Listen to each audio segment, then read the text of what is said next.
Welcome to the Learning Pines YouTube. We hope this video helps. You're starting with basics that matter. Confirm your internet and system clock are correct, because activation requires both. Once done, sign into the Microsoft account tied to Office. If you have a product key, keep it ready. Open Word or Excel, go to File then Account, and check the activation status. If it says not activated, click Sign in or enter product key. Do that now so the repair sequence can proceed. Next, run a quick repair. Go to Programs Microsoft Office Modify, choose Quick Repair and follow prompts. This often resolves corrupted activation files.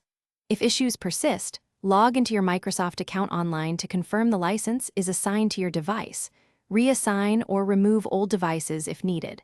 Once verified, sign out of Office apps and sign back in. This forces a license refresh.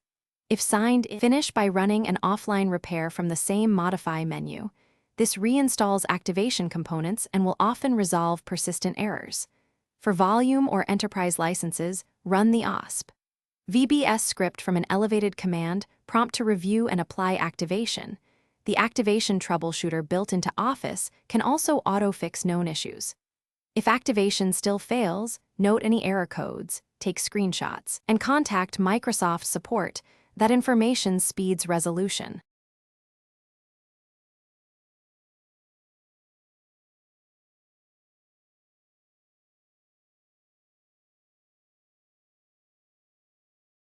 Thanks for watching. Consider subscribing if we helped you.